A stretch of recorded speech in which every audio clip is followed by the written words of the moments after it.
Hello class, in last lecture we are done with the shapes of atomic orbital and today we are going to deal with the energies of orbitals.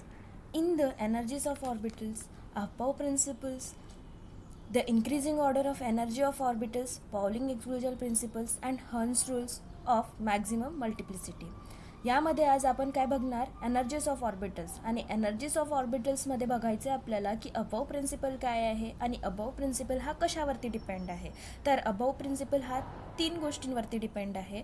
तो पहिला की increasing order of energies of orbitals, Pauli exclusion principle आणि Hertz rule of maximum multiplicity.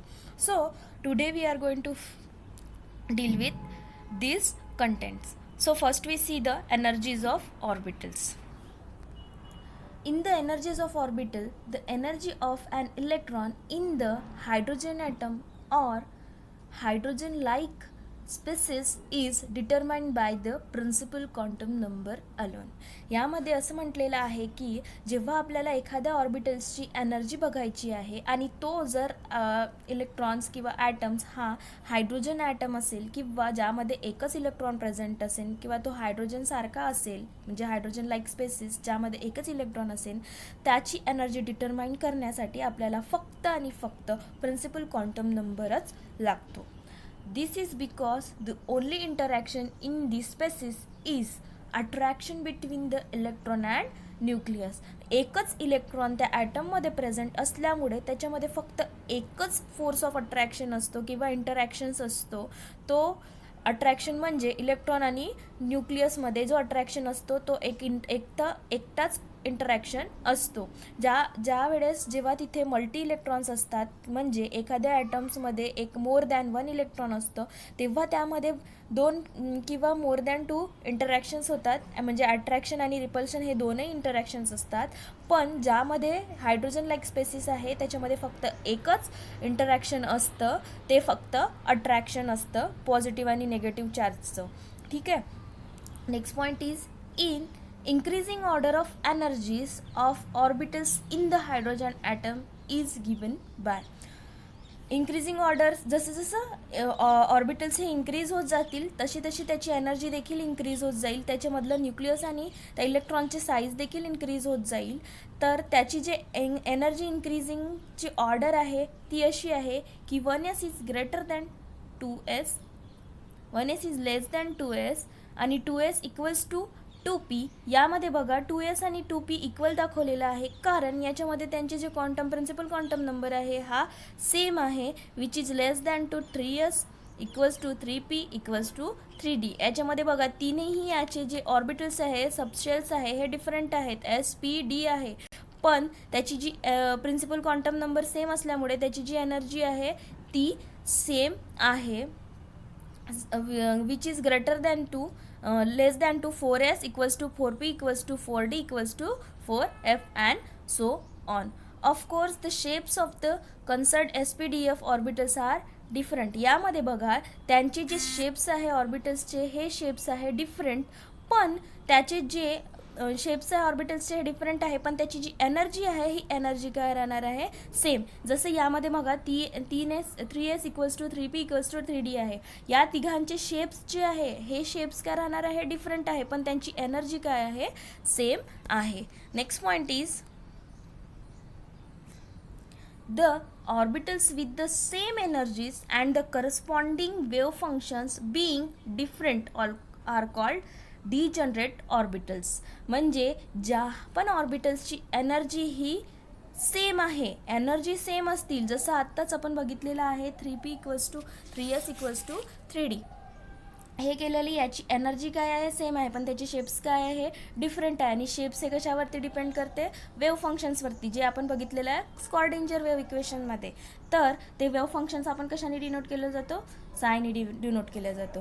तर ज्या पण ऑर्बिटल्सची energy ही same असेल पण त्याचे काय साय काय असेल डिफरंट असेल, त्या साय डिफरंट असल्यामुळे त्याला त्याला काय आपण म्हणू degenerate orbitals.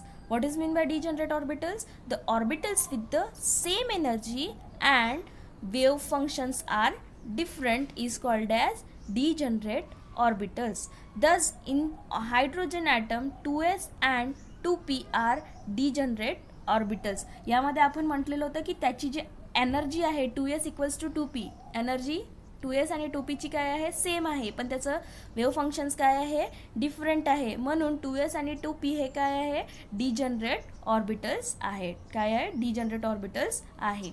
In and multiple electrons atom there is a mutual repulsion among the electrons.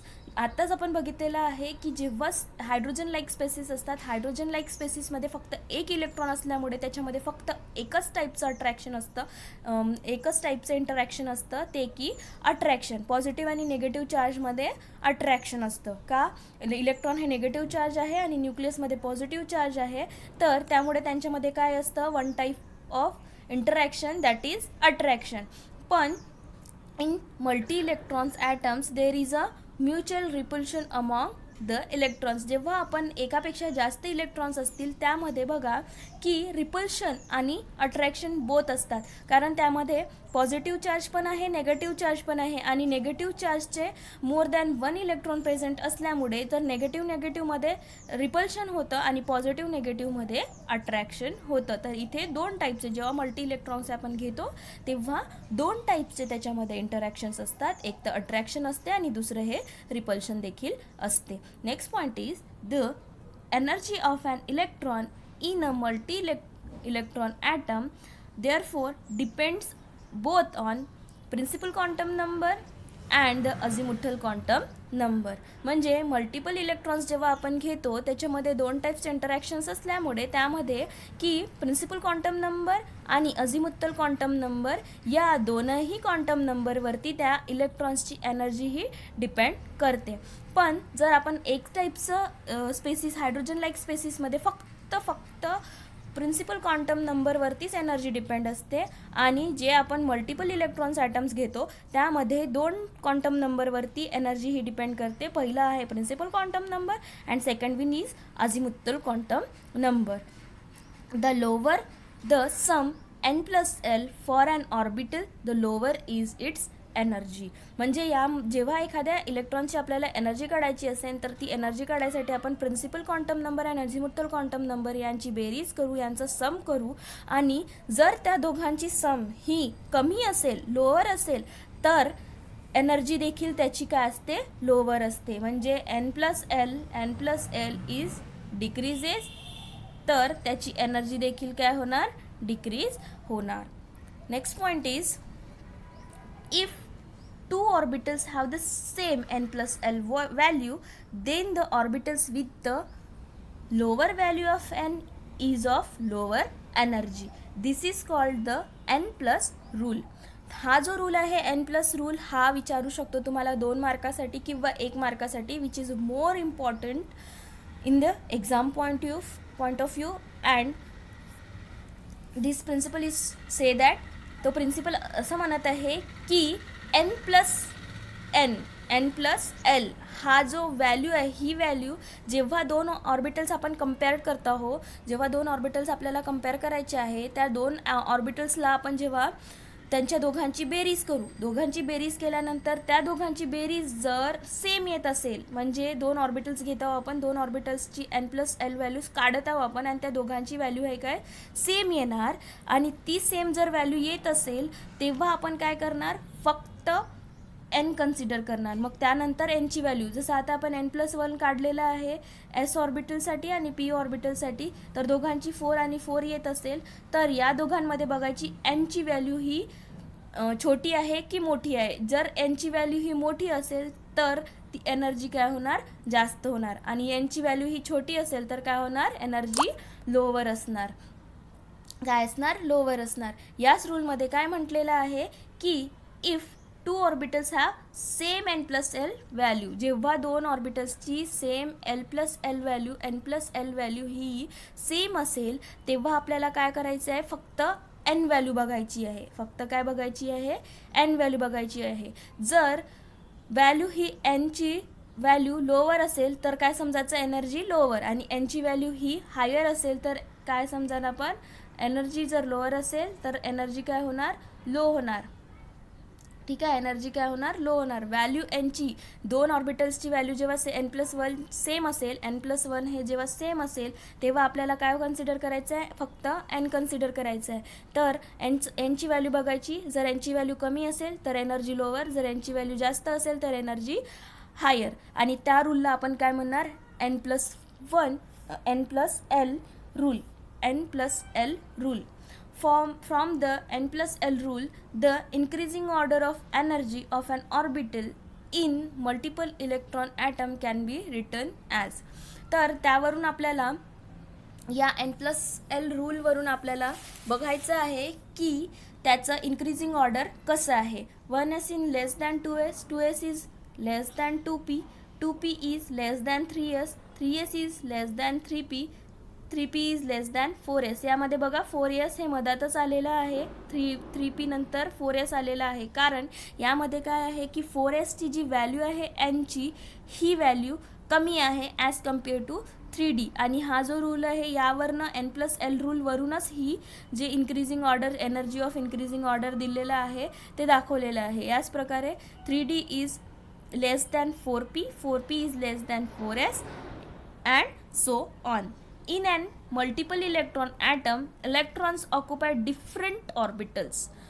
Multiple इलेक्ट्रॉन्समध्ये इलेक्ट्रॉन्स हे डिफरंट ऑर्बिटल्समध्ये त्याची स्पेस ही ऑक्युपाय करते. आपण आत्ताच या जे एनर्जी डायग्रामवरती बघितलेलं होतं की 2p अँड 3s, n+ जेव्हा व्हॅल्यू आपण बघतो तेव्हा ही दोघांचीही n+ व्हॅल्यू काय असते, सेम असते. तेव्हा आपण काय करणार, एनची व्हॅल्यू ही कन्सिडर करणार. मल्टिपल इलेक्ट्रॉन्समध्ये काय असते की त्याची जे ऑर्बिटल्स हे इलेक्ट्रॉन्स ऑक्युपाय करतात ते डिफरंट ऑर्बिटल्स हे ऑक्युपाय करतात. The lowest total electronic energy correspond to the most stable, that is the ground state of an electron. जे सगळ्यात जास्त एनर्जी, कमी एनर्जी असते ते एनर्जी ही ग्राउंड स्टेटलाच असते. Next point is the orbital wise distribution of electrons in the ground state can be understood from what is called the above principle. आता आपल्याला ऑर्बिटल्सचं डिस्ट्रीब्युशन्स हे कसं होतं, इलेक्ट्रॉन्सचं ऑर्बिटल्समध्ये डिस्ट्रीब्युशन कसं होते इन ग्राउंड स्टेट, ते बघायसाठी आपल्याला काय बघावं लागेल, अबव प्रिन्सिपल बघावं लागेल, aufbau principle. So next topic of today is aufbau principle. त्या पहिले आपण बघणार एक चार्ट. अबव प्रिन्सिपलमध्ये सांगायचं आहे की ते इलेक्ट्रॉन्स हे ऑर्बिटल्समध्ये कसे फील होतात, त्याच्यासाठी आपण बघितलेल्या एनर्जीज ऑफ ऑर्बिटल्स. आणि एनर्जीज ऑफ ऑर्बिटल्स हे कॅल्क्युलेट करायसाठी एक टेबल दिलेला आहे. तो टेबल म्हणजे बघा, ऑर्बिटल्स दिलेले आहे. ऑर्बिटल्स आपल्याला कोणते कोणते दिलेले आहे, 1s, 2s, 2p, 3s, 3p, 4s, 3d आणि 4p. यांच्यामध्ये एनर्जी त्यांची काय होत आहे, इन्क्रीज होत आहे. काय होत आहे, एनर्जी ही इन्क्रीज होत आहे. तर त्याचं प्रिन्सिपल क्वांटम नंबर काय राहणार, जर आपण 1s कन्सिडर करू तर 1sचे प्रिन्सिपल नंबर काय राहणार, n=1. आणि त्यावरून अझिमुथल आपल्याला माहिती आहे, आपण कॅल्क्युलेट केलेलं आहे, l=0. तर आपल्याला n+l व्हॅल्यू आता काढायची आहे. n+l व्हॅल्यू काढायसाठी आपल्याला माहिती आहे की nची व्हॅल्यू 1 आहे आणि lची व्हॅल्यू 0 आहे. तर आपल्याला व्हॅल्यू काय मिळालेली आहे, 1 मिळाली आहे. n+lची व्हॅल्यू काय मिळालेली आहे, 1 मिळाली आहे. त्याचप्रकारे जेव्हा आपण 2s घेऊ तर nची व्हॅल्यू काय, n=2, l=0. तर आपल्याला व्हॅल्यू काय मिळाली, n+lची 2 मिळालेली आहे. तर 2p आपण जेव्हा बघतो तेव्हा 2p बघा, 2pमध्ये प्रिन्सिपल क्वांटम नंबर काय आहे, 2 आहे आणि l काय आहे, 1 आहे. तर आपल्याला n+l किती मिळालेलं आहे, 3 मिळालेलं आहे. n+l किती मिळालेलं आहे, 3 मिळालेलं आहे. तर n= इथे काय होत आहे, 2, बरोबर.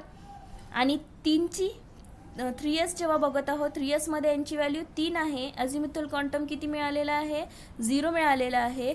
तर 3 + 0 किती होत आहे, 3 होत आहे. आता कम्पेअर करा 2p आणि 3s. या 2p आणि 3sमध्ये बघा n+lची व्हॅल्यू काय आहे, सेम आहे.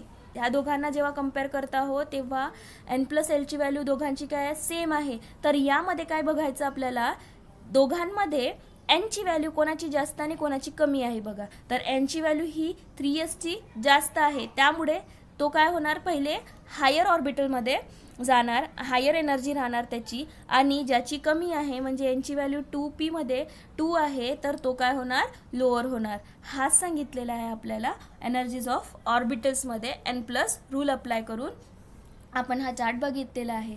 तसंच 3p आणि 4s मध्ये देखील आपण जेव्हा कॅल्क्युलेट करू n प्लस एल तेव्हा त्यामध्ये दोघांची n प्लस एलची व्हॅल्यू ही 4 आहे आणि त्याच्यानंतर आपल्याला बघायची आहे की एनची व्हॅल्यूमध्ये बघा जी 3p आहे ही 3 आहे, त्याच्यात एनची व्हॅल्यू 3 आहे आणि 4s मध्ये एनची व्हॅल्यू ही 4 आहे, त्यामुळे 4s हा हायर राहणार as compared to 3p. So next we see the above principle. Above principle is German word, the meaning is building up. above हा जो above principle मध्ये above जो वर्ड आहे हा जर्मन वर्ड आहे आणि त्याचं मिनिंग होतो की building up, how to building up of orbitals और how to fill up orbitals. The building up of orbitals mean filling up of orbitals with electron in the ground state of an atom. जेव्हा एखाद्या ॲटममध्ये ground स्टेटला जेव्हा आपल्याला electron fill करायचे आहे तर तो fill कसं करायचं हे सांगण्यासाठी आपल्याला अबोव प्रिन्सिपल हे बघावं लागेल. Aufbau principle is based on 3 types of principles. First one is increasing order of energies of orbitals, second one is Pauli exclusion principle and third one is Hund's rule of maximum multiplicity. तर हे बघा, हे जे diagram दिलेली आहे ही above प्रिन्सिपलची आहे. यामध्ये तुम्हाला जसं हे डायग्राम दिलेले आहे की इझिएस्ट वे आहे तो आठवण ठेवण्यासाठी की आपल्याला कसं इलेक्ट्रॉन्स हे ग्राउंड स्टेटच्या इलेक्ट्रॉन्सला कसं फील करता येते त्यावरून. तर तुम्ही स्टार्ट कुठनं करायचं, पहिले सरळ 1 2 3 4 5 6 7 पर्यंत लिहून घ्यायचं, त्यानंतर एक डिक्रीज करत जायचे. सेकंड वनमध्ये बघा की 2s मध्ये हे SS लिहायचं, त्यानंतर 2pचं, मग 3Dचं आणि मग 4Fचं असं लिहायचं आपल्याला. म्हणजे SPDF हे आपल्याला सबशेल्स यूज करून अबव प्रिन्सिपलची एक बिल्डिंग बनवायची आहे. तसं first 1s 2s 3s 4s 5s 6s and 7s हे लिहिल्यानंतर एक डिक्रीज करत जायचे.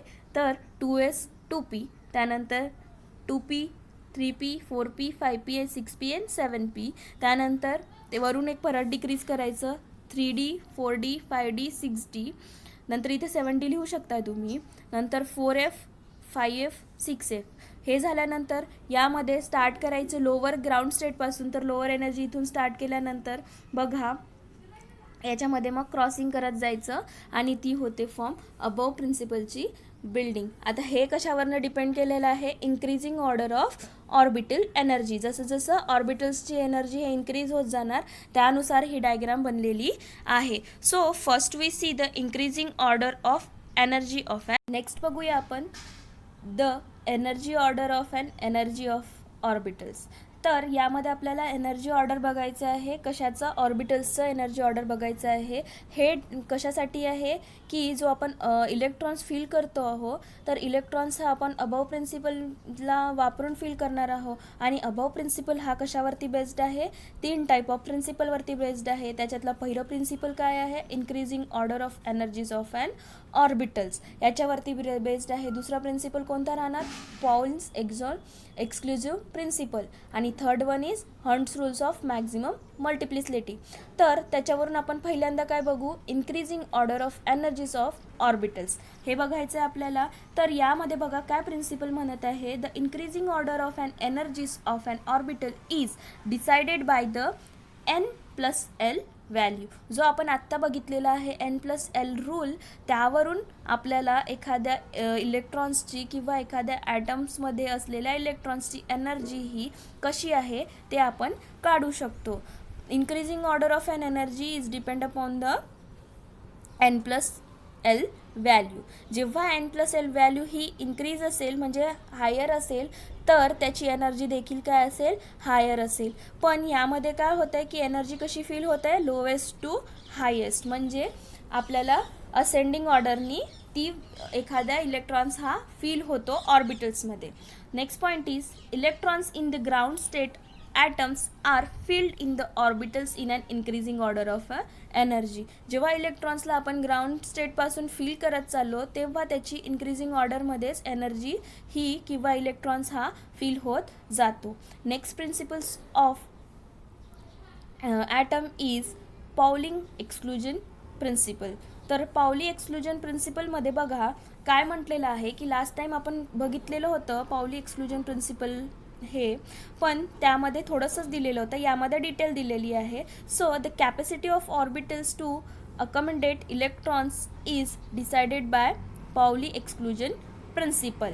तर इलेक्ट्रॉनची किती कॅपॅसिटी ऑर्बिटल्सची किती कॅपॅसिटी आहे, एक इलेक्ट्रॉन किंवा दोन इलेक्ट्रॉन किंवा तीन इलेक्ट्रॉन फिल व्हायची, हे कॅपॅसिटी सांगायसाठी पावली एक्सक्लुजन प्रिन्सिपल हा अंमलात आलेला आहे किंवा डिस्कवर झालेला आहे. तर पावलीनी 1926मध्ये रिकग्नाइज केलं आहे की ते काय म्हणतात, त्यांनी 1926मध्ये एक प्रिन्सिपल दिलेलं आहे, त्या प्रिन्सिपलचं नाव आहे पावली एक्सक्लुजन प्रिन्सिपल. त्या म्हणतात की no two electrons in an atom can have the same set of 4 quantum numbers. तर त्यामध्ये त्यांनी म्हटलेलं आहे की नो टू इलेक्ट्रॉन्स, कोणत्याही दोन इलेक्ट्रॉन्सचं हे सेट ऑफ जो आपल्याला 4 क्वांटम नंबर्स होते, 4 क्वांटम नंबर्स कोणते, first principal quantum number, second azimuthal quantum number, third one is magnetic quantum number and fourth one is spin quantum number. तर कोणत्याही दोन सेट ऑफ इलेक्ट्रॉन्सचं हे 4 क्वांटम नंबर्स हे कधीही सेम नसतात. त्यांनी त्यांच्या जेव्हा एक्सपेरिमेंट केला त्याच्यामध्ये त्यांनी बघितलं की दोन इलेक्ट्रॉन्सचं हे सेट ऑफ 4 जो क्वांटम नंबर्स आहे ते सेम नसतात. Next point is only 2 electrons can occupy the same orbitals and they must have opposite spin. तर त्यांचं प्रिन्सिपल काय म्हणत आहे की पावली एक्सक्लुजन प्रिन्सिपल म्हणजे त्यांच्या प्रिन्सिपलमध्ये काय सांगितलेलं आहे की दोन इलेक्ट्रॉन्स हे कधीही सेम ऑर्बिटल्समध्ये दोन इलेक्ट्रॉन्स असतात, पण त्याची जी स्पिन असते ते अपोजिट स्पिन असतात. म्हणजे कोणत्याही दोन इलेक्ट्रॉन्स हे सेम ऑर्बिटल्समध्ये फिट होतात, पण त्यांचे जे स्पिन आहे ते नेहमी अपोजिट राहणार. Pauli exclusion principle implies that for an electron belonging to the same orbitals the spin quantum number ms must be different since the other 3 quantum numbers nl and ml are the same. तर Pauli exclusion प्रिन्सिपलमध्ये त्यांनी बघितलेलं आहे की electrons जेव्हा same ऑर्बिटल्समध्ये असतो तेव्हा त्याचे spin quantum number जे आपण कशाने डिनोट केलेला आहे, एमएसने डिनोट केलेला आहे, तो का राहणार, डिफरंट राहणार. पण जे बाकीचे 3 क्वांटम नंबर आहे, principal quantum number, azimuthal quantum number आणि मॅग्नेटिक क्वांटम नंबर, हे का राहणार, त्याची सेम राहणार. म्हणजे जेव्हा आपण एखाद्या इलेक्ट्रॉनला, दोन इलेक्ट्रॉनला जेव्हा एका ऑर्बिटलमध्ये फिट करू तेव्हा एका ऑर्बिटलमध्ये त्यांना फिट केल्यानंतर त्यांचे जे स्पिन क्वांटम नंबर राहणार आहे तो डिफरंट राहणार आहे आणि अझिमुथल, प्रिन्सिपल आणि मॅग्नेटिक क्वांटम नंबर राहणार आहे सेम राहणार आहे. There are only 2 value that ms can which are +1 and +½ and -½ जेव्हा आपण स्पिन क्वांटम नंबर बघितलेला होता त्याला आपण एमएसने डिनोट केलेला आहे. तर त्याची जी व्हॅल्यूची रेंज आहे, एमएसच्या व्हॅल्यूची रेंज आहे ही आपल्याला माहिती आहे +½ आणि -½ तर हेच प्रत्येक इलेक्ट्रॉन्सचे स्पिन क्वांटम नंबर काय राहणार, डिफरंट राहणार. एक तर +½ राहू शकतो किंवा -½ राहू शकतो. अँड ऑर्बिटल्स दस can accommodate only 2 electrons with the opposite spin so that the fourth quantum number is different for 2 occupying electron. जेव्हा आपण 2 इलेक्ट्रॉन घेत आहोत जे की एकाच ऑर्बिटल्समध्ये आहे तेव्हा त्या 2 इलेक्ट्रॉन्सचं हे स्पिन का राहणार, अपोजिट राहणार. जे आपण एक अपवर्ड ॲरोनी डिनोट करतो आणि एक डाऊनवर्ड ॲरोनी डिनोट करतो, हे स्पिन क्वांटम नंबरला दाखवायचा जरिया आहे. So the fourth quantum number हा म्हणजे जो आपण फोर्थ क्वांटम नंबर बघितलेला होता तो कोणता होता, स्पिन क्वांटम नंबर, आणि तो स्पिन क्वांटम नंबर हा नेहमी डिफरंट असतो त्या 2 इलेक्ट्रॉन्सचा. So next point is these 2 electrons with opposite spin occupying the same orbitals are called as electron pair. जेव्हा आपण ते 2 इलेक्ट्रॉन्स एका ऑर्बिटल्समध्ये दाखवतो अपोजिंग डायरेक्शननी, एक अपवर्ड आणि एक डाऊनवर्ड, म्हणजे त्यांचं एका ॲरोचं साईन हे नॉर्थ साईडनी असते, एकाने साऊथ साईडनी असतो, म्हणजे अपोजिट याच्याने असते, त्याला काय म्हणणार आपण, इलेक्ट्रॉन पेअर म्हणणार. This two electron with opposite spin, जे अपोजिट स्पिनवाले इलेक्ट्रॉन्स आहे त्याला आपण काय म्हणणार, कंबाईनली इलेक्ट्रॉन पेअर म्हणणार. This principle is illustrate with the helium atom. Helium ॲटमचा ॲटॉमिक नंबर काय आहे, 2. जर आपल्याला हा प्रिन्सिपल अजून चांगल्याने ओळखायचा असेल तर आपण हेलियम ॲटमचं एक्झाम्पल घेऊन समजूया. तर त्याचं हेलियम जर घेत आहोत तर हेलियममध्ये त्याचे झेड नंबर काय आहे, ॲटॉमिक नंबर काय आहे, 2 आहे. 2 आहे म्हणजे त्याच्यामध्ये ऑर्बिटल्स, इलेक्ट्रॉन्स आणि प्रोटॉन्स काय, ॲटॉमिक नंबर जेव्हा 2 आलं तर इलेक्ट्रॉन्स पण 2 आणि प्रोटॉन्स देखील काय होणार, 2 होणार. तर इलेक्ट्रॉनिक कॉन्फिगरेशन त्याचं काय निघणार, 1s2. इलेक्ट्रॉन कॉन्फिगरेशन काय येणार, 1s2 and 2 electrons are filled in 1s orbitals. म्हणजे आपल्याला माहिती आहे की जेव्हा 1s ऑर्बिटल्सचे 2 इलेक्ट्रॉन्स एका याच्यामध्ये फिल होत आहे तर काय होणार, दोन्ही एकाच याच्यामध्ये फिल राहणार. तर या चार्टमध्ये बघा, तेव्हा आपल्याला आपण कॅल्क्युलेट केलेलं होतं एका प्रॉब्लेममध्ये, एखाद्या जेव्हा आपण ॲटम देत आहे तर त्याचा आपल्याला क्वांटम नंबर काढायचे असेल तर आपण कॅल्क्युलेट केलेले होते. तर या 2 ठिकाणी आपल्याला 2 इलेक्ट्रॉन्स दिलेले आहे, तर त्या 2 इलेक्ट्रॉन्सचे आपल्याला काय काढायचे आहे, क्वांटम नंबर्स काढायचे आहे. तर फर्स्ट इलेक्ट्रॉनचा क्वांटम नंबर 1 आहे म्हणून त्याची एनची व्हॅल्यू काय होणार, 1, आणि त्यावरूनच एलची व्हॅल्यू काढली तर 0, आणि n-1 हे एमची काढू शकतो आपण, म्हणून एमची व्हॅल्यू काय आली, 0, आणि एसची व्हॅल्यू काय राहणार, एक तर तो +½ राहणार स्टार्टिंगला, नाहीतर तो -½ राहणार. तर set of 4 quantum number first electron is काय, 1, 0, 0 आणि +½ त्याचवरून आपल्याला सेकंड इलेक्ट्रॉनचं काढायचं असेल तर कसं, एनची व्हॅल्यू त्याची पण काय राहणार, 1 राहणार, एलची काय राहणार, 0 राहणार, एमची काय राहणार, n-1 0, तर एमची देखील काय राहणार, 0, आणि according to the Pauli exclusion principle value काय राहणार याची, एमएसची म्हणजे स्पिन क्वांटम नंबर त्याचा काय राहणार, डिफरंट राहणार, बरोबर. कारण आपण म्हटलेलं होतं की दोन इलेक्ट्रॉन्सचे एका ज्या ऑर्बिटल्समध्ये असतात त्यांची जी एमएसची व्हॅल्यू असते, स्पिन क्वांटम नंबरची व्हॅल्यू काय असते, नेहमी अपोजिट असते. मग पहिल्या इलेक्ट्रॉनची जेव्हा +½ असेल तर सेकंड इलेक्ट्रॉनची काय राहणार, -½ तर second electron is set of 4 quantum number of second electron is काय येणार, 1, 0, 0 आणि -½ तर यामध्ये बघा दोघांची जी स्पिन क्वांटम नंबर आहे ते काय आहे, डिफरंट आहे, पण यामध्ये प्रिन्सिपल अझिमुथल आणि मॅग्नेटिक क्वांटम नंबर्स काय आहे, हे सेम आहे दोनही इलेक्ट्रॉन्सचे.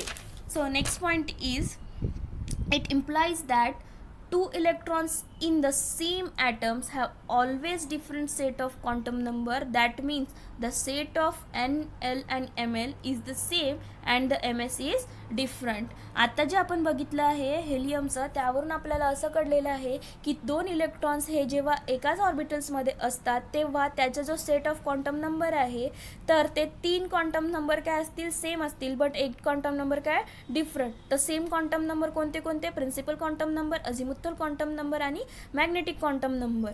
आणि डिफरंट कोणता राहणार, मग स्पिन क्वांटम नंबर हा डिफरंट राहणार. Since an orbitals can accommodate up to 2 electrons, only the capacity of a shell with the principal quantum number n and accommodate 2 electrons is given by 2n².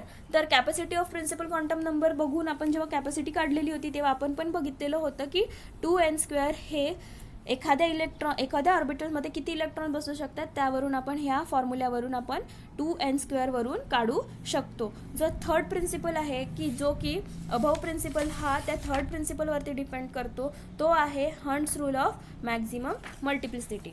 तर बघूया आपण की काय आहे hunts rule of maximum multiplicity. So here filling of electrons in the orbitals belonging to the same subshells, orbitals of equal energies or degenerate orbitals follows the Hund's rules of maximum multiplicity.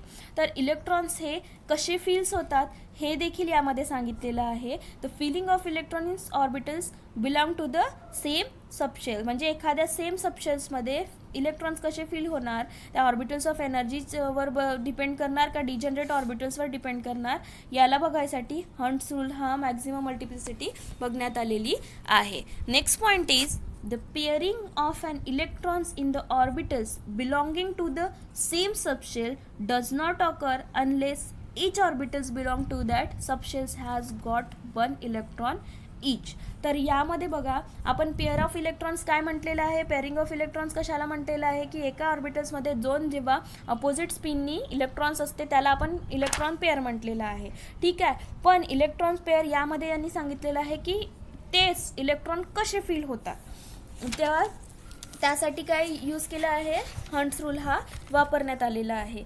तर जेव्हा सर्व orbitals हे feel केल्या जाईल त्यानंतरच त्याची pairing of electron होईल. म्हणजे जर आपण पी सबशेल बघितला, पी सबशेलमध्ये किती ऑर्बिटल्स आहे, आपल्याकडे 3 ऑर्बिटल्स आहे. पी सबशेलमध्ये किती ऑर्बिटल्स आहे, 3 ऑर्बिटल्स आहे. आणि जर आपल्याकडे 4 इलेक्ट्रॉन्स असतील तर आपण काय करणार, पाउलिंग एक्सक्लुजन प्रिन्सिपलमध्ये आपल्याला म्हटलेलं होतं की एका ऑर्बिटल्समध्ये किती राहतील, 2 राहतील. पण यामध्ये हंट्स रूल काय म्हणतो की जेव्हा आपण पी सबशेल घेतलं, पी सबशेलमध्ये आपल्याकडे 3 ऑर्बिटल्स दिलेले आहे आणि आपल्याकडे किती इलेक्ट्रॉन्स राहतील, 4 इलेक्ट्रॉन्स राहतील. तर हे फील करताना पहिले आपल्याला काय करावं लागणार, 3ही ऑर्बिटल पहिले सिंगलनी फील करून घ्यावं लागणार. म्हणजे हा पण फील करावं लागेल, हा पण फील करावं लागेल, हा फील करावं लागेल. आणि त्यानंतर आपल्याकडे एक इलेक्ट्रॉन्स हा वाचतो तेव्हा मग काय करायचं, पेअरिंग ऑफ इलेक्ट्रॉन स्टार्ट करायची. म्हणजे जेव्हा तुमच्याकडे जर ऑर्बिटल्स किती आहे आणि ऑर्बिटल्सपेक्षा इलेक्ट्रॉन जास्त असतील तर पहिले आपल्याला काय करावं लागतील की 3ही म्हणजे जेवढे ऑर्बिटल्स आपल्याकडे प्रेझेंट आहे सगळ्यांना पहिले सिंगली फील करावं लागेल आणि त्यानंतर आपण काय करू शकतो, पेअरिंग करू शकतो. तसंच जर आपल्याकडे 5 सबशेल आहे आणि त्याचे डीचं सबशेल्स किती आहे, डीचे 5 ऑर्बिटल्स आहे, 5 डी सबशेल्समध्ये 5 ऑर्बिटल्स बसलेले आहे. तर त्यामध्ये जर आपल्याकडे 7 इलेक्ट्रॉन्स असतील म्हणजे 5 डीच्या याच्यामध्ये आपल्याकडे 5 ऑर्बिटल्स आहेत ना, तर आपल्याकडे 7 इलेक्ट्रॉन्स असतील तर 7 इलेक्ट्रॉन्समध्ये काय करणार, आपण पहिले सिंगली 5ही ऑर्बिटल्समध्ये फिल करून घेऊ आणि त्यानंतर मग जेव्हा 2 इलेक्ट्रॉन्स वाजते तेव्हा आपण काय करणार, इलेक्ट्रॉनची स्पेअरिंग स्टार्ट करणार. म्हणजे जेव्हा 5ही आपण फिल करून टाकलं सिंगली त्यानंतर मग काय करायचं, जे 2 इलेक्ट्रॉन्स वाचलेले आहे त्याला आपण पेअरिंग करायची. म्हणजे पहिल्या ऑर्बिटल्समध्ये मग पेअर होईल ऑफ इलेक्ट्रॉन्स आणि दुसऱ्या ऑर्बिटल्समध्ये देखील इलेक्ट्रॉनचा पेअर बनण्यात येईल. त्यानंतरचं बघा, जर आपण हे एक्झाम्पलनी कन्सिडर केलं तर consider for example filling of P subshells. The P subshells has 3 degenerate orbitals. आत्ताच बघितलेलं आपण की 3 पी सबशेल्स आहे, पी सबशेलला आपल्याकडे 3 ऑर्बिटल्स आहे. Pairing of electrons start when the 4th electron enter the P subshells. म्हणजे जेव्हा आपल्याकडे 4 इलेक्ट्रॉन्स दिलेले आहे तेव्हा आपण कसं फील करू, the electronic configuration of 4 electrons occupying the P orbitals then will be त्याच्यामध्ये काय होणार, देन विल बी म्हणजे आपल्याला 3 ऑर्बिटल्स कसे फील करू शकतो आपण, पहिले फर्स्ट, सेकंड आणि 3ही ऑर्बिटल्स जेव्हा आपण फुलफिल सिंगली फील करायचं आणि त्यानंतर मग जो 4th वन असलेला आहे तो पेअरिंग करायला स्टार्ट करायचं. पण असं जसं याच्यामध्ये दाखवलेलं आहे हे राईट वे राहणार फील करायचा आणि हा रॉंग. म्हणजे आपण जर पेअर करत चाललो तर लास्ट ऑर्बिटल हा खाली राहतो, तर तो लास्ट ऑर्बिटल खाली न ठेवता सिंगल याच्यामध्ये पहिले फील करायचं, हेच सांगत आहे कोणत्या, हंट्स रूलमध्ये. म्हणजे पहिले तुम्हाला सगळे ऑर्बिटल्स हे फील केल्या जातील आणि जोपर्यंत सगळे ऑर्बिटल्स हे फील नाही करणार तोपर्यंत तुम्ही काय करणार की प्रत्येकी सिंगल जोपर्यंत फील नाही करणार तोपर्यंत त्याला आपण पेअर करू शकत नाही. It is observe that half field and full field set of degenerate orbitals has extra stability. आता हाफ फील्ड आणि फुल फील्ड म्हणजे काय, आता हाफ फील्डमध्ये जेव्हा आपण डी सबशेल घेत आहोत, डी सबशेलमध्ये किती मिळत आहे आपल्याला, डी सबशेल घेतलं तर त्याच्याकडे आपल्याला ऑर्बिटल्स किती मिळाले, डिजनरेट ऑर्बिटल्स हे 5 डिजनरेट ऑर्बिटल्स मिळाले आहे. एका ऑर्बिटल्समध्ये आपण मॅक्झिमम किती इलेक्ट्रॉन्स म्हटलेलं होतं, 2 इलेक्ट्रॉन्स म्हटलेलं होतं. म्हणजे 5 इंटू काय केलं जाईल, 2, तर किती मिळालं आपल्याला, 10. म्हणजे जास्तीत जास्त डी ऑर्बिटल्समध्ये किती मिळेल, 10 हे बसू शकतात, 10 इलेक्ट्रॉन्स हे बसू शकतात. मग याच्यामध्ये फुलफिल आणि हाफ फिल कसं, तर जेव्हा 10च्या 10 इलेक्ट्रॉन्स हे दोन्ही पेअरली म्हणजे पेअर विथ इलेक्ट्रॉन्स बसतील तेव्हा त्याला काय म्हणणार आपण, फुलफिल मिळणार. आणि फुलफिल आणि हाफ फिल हे जे स्टेज राहणार ही वाली काय राहणार, एक्स्ट्रा स्टॅबिलिटी राहणार. आता जर आपल्याकडे डीचे हे 10 इलेक्ट्रॉन्स असतील तर आपण कसे फिट करणार, पहिले 1 सगळ्या याच्यामध्ये फिट करून घेऊ. ठीक आहे, पहिले फिल करून टाकायचे 1 इलेक्ट्रॉन्स आणि त्यानंतर मग सेकंड 1 कशामध्ये करणार, सेकंड हे पेअरमध्ये करणार. तर हे जे झालेली आहे ही काय होणार, पूर्ण टोटली फुलफिलवाली स्टेट राहणार आणि ही राहणार एक्स्ट्रा स्टेबल, म्हणजे हे खूप जास्त स्टेबल राहील. आणि जर हाफ फिल बघायची असेल तर डीची हे फुलफिल झालेली 10 इलेक्ट्रॉन्सनी फुलफिल होत आहे. तर हाफ फिल ती कशी होणार, हाफ फिल ही काय होणार, जेव्हा आपल्याकडे 5 ऑर्बिटल्स असतील तर हाफ फिल म्हणजे 5 इलेक्ट्रॉन हे सगळ्याच याच्यामध्ये फिल केलेले असतील तेव्हा ते हाफ फिल्ड असतील. म्हणजे ज्याची कॅपॅसिटी जेवढी आहे त्याच्यापेक्षा ते पूर्ण जर फिल असतील तर ते फुल फिल राहणार आणि जर सिंगली फिल असेल तर काय ते राहणार हाफ फिल. तर 1sची म्हणजे एस ऑर्बिटल्सची सबशेलची काय राहणार कॅपॅसिटी म्हणजे 2 इलेक्ट्रॉन्स ते बसू शकतील. पीची काय राहणार 6, डीची काय राहणार 10 आणि एफची काय राहणार 14. जर एफमध्ये 14 हे टोटल 14 इलेक्ट्रॉन्स प्रेझेंट असतील तर ते फुलफिल्ड राहणार. आणि जर filling for P electrons is 6 electron, 6मध्ये काय राहणार 6 जर पी सबशेलमध्ये जेव्हा 6 इलेक्ट्रॉन फिल असतील तर ते फुल्ली फिल्ड राहतील आणि हाफली फिल्ड 3 राहतील. तसंच एसमध्ये 1 हे हाफ फिल्ड राहील आणि 2 फुलफिल राहणार. डीमध्ये 5 हे हाफ फिल्ड राहणार, 10 हे फुलफिल राहणार. आणि जेव्हा आपल्याला इलेक्ट्रॉन्स हे फिल करायचे असतील तेव्हा आपण काय करणार, हर्ट्झ रूलनुसार प्रत्येकी एका याच्यामध्ये पहिले सिंगल इलेक्ट्रॉन फिल करून घ्यायचे आणि त्यानंतर मग काय करायचं, पेअरिंग करायला स्टार्ट करायचं. त्यानंतर आपण काय करायचं, पेअरिंग करायला स्टार्ट करायचं. That's all for today. I hope all this thing clear to you. Thank you class.